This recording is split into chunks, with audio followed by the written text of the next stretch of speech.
Oke guys, assalamualaikum warahmatullahi wabarakatuh. Welcome back to my YouTube channel. Di video kali ini spesial banget karena aku akan bikin video hanya untuk Q&A saja. Nah, jadi pertanyaan-pertanyaan urgent yang sekiranya menurut aku pertanyaannya sih perlu untuk dijawab banget di kolom komentar, aku akan jawab di video kali ini. Buat kalian yang belum subscribe channel ini, jangan lupa di subscribe karena subscribe itu gratis.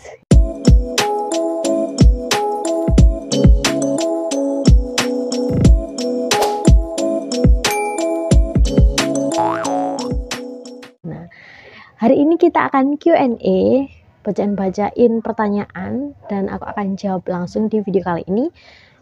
Kalau ini pertanyaan kalian langsung bisa cek di kolom komentar ya. Tapi kalau ada pertanyaan kalian belum aku jawab, kalian juga langsung bisa share di kolom komentar supaya nanti aku akan bikinkan video selanjutnya ataupun nanti aku akan jawab di video selanjutnya.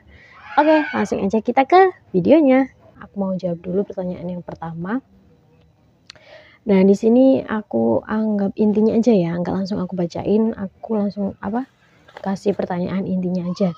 Jadi ada salah satu subscriber itu yang tanya, kan kalau misalkan kita ingin atau orang tua, bagaimana Kak kalau misalkan ada orang tua yang ingin mengunjungi anaknya yang kuliah di UTM, apakah ada penginapan khusus dan lain sebagainya gitu. Nah, kalau misalkan gini ya, kalau misalkan tinggalnya di asrama,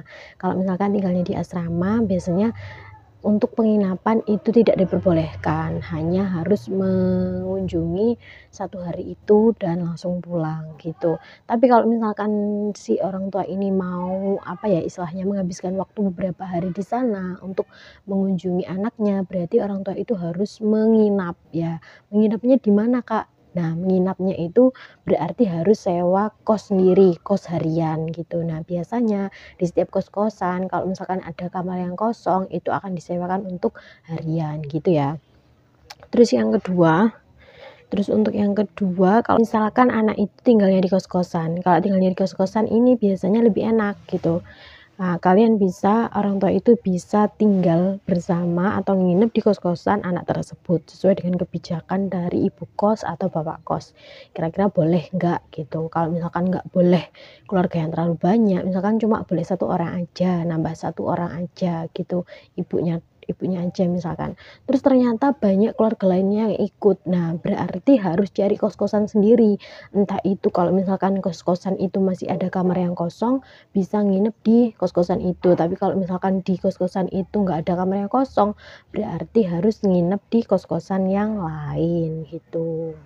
Jadi kayak itu tuh di luar nggak ada fasilitas khusus gitu loh. Jadi harus cari sendiri. Terus pertanyaan yang kedua, Kak, bagaimana untuk baju kuliah anak laki-laki fakultas hukum atau jurusan hukum?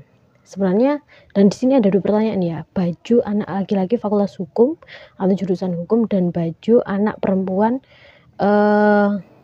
cewek jurusan FISIP. Nah, sebenarnya di sini untuk cewek jurusan FISIP atau hukum atau yang lainnya itu bajunya sih terserah gitu ya, terserah.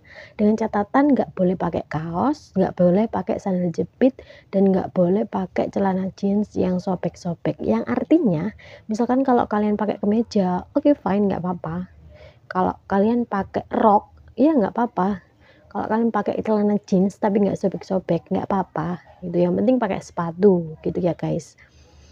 Ya terserah, pokoknya itu tadi kategorinya, nggak pakai sandal jepit, nggak pakai celana jeans yang robek-robek, dan juga nggak pakai kaos itu yang kayak pendek segini ataupun kaos lengan panjang yang berbahan kaos itu benar-benar fix nggak boleh gitu loh.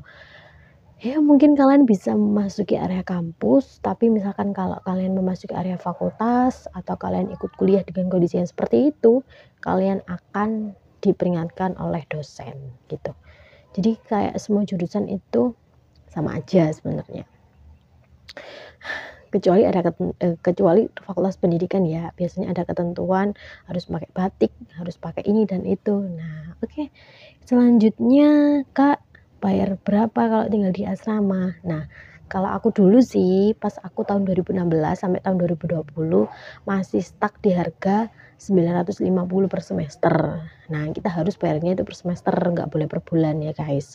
Itu bayarnya. Tapi kalau sekarang ya nggak tahu, kurang tahu. Kalian bisa langsung kunjungi aja di halaman webnya asrama di www.trunojoyo.ac.id. Oke, pertanyaan yang terakhir yaitu, Kak, pengurus asrama tiap hari ganti ya? Saya pengen jadi pengurus asrama. Saya sekarang sudah semester 3. Gini ya konsepnya. Pengurus asrama itu bukan diganti terus setiap tahun. Tapi misalkan ya kalian sudah jadi pengurus asrama tahun ini ya. Tahun ini kalian semester 3. Kalian daftar jadi pengurus asrama. Sampai semester kalian lulus, itu kalian tetap bisa jadi pengurus asrama asalkan sikap kalian memenuhi, kualifikasi kalian itu memenuhi, terus habis itu kalian menjalankan tugas dengan baik, terus kalian juga berkompeten gitu. Jadi kalian itu bisa sampai lulus kalian bisa jadi pengurus asrama asalkan perilaku, kualifikasi, dan setiap bulan itu biasanya selalu ada yang namanya evaluasi. Jadi kalian harus tetap memperhatikan atau mempertahankan kualitas kalian sebagai pengurus asrama supaya tidak dikeluarkan sewaktu-waktu gitu. Dan setiap tahun itu selalu ditambah. Soalnya kan pasti nanti ada pengurus asrama yang keluar gitu. Jadi setiap tahun selalu akan ada penyaringan pengurus asrama. Silakan teman-teman kalau misalkan mau jadi pengurus asrama, kalian bisa langsung cek video berikut ini supaya kalian tahu detail-detailnya seperti apa.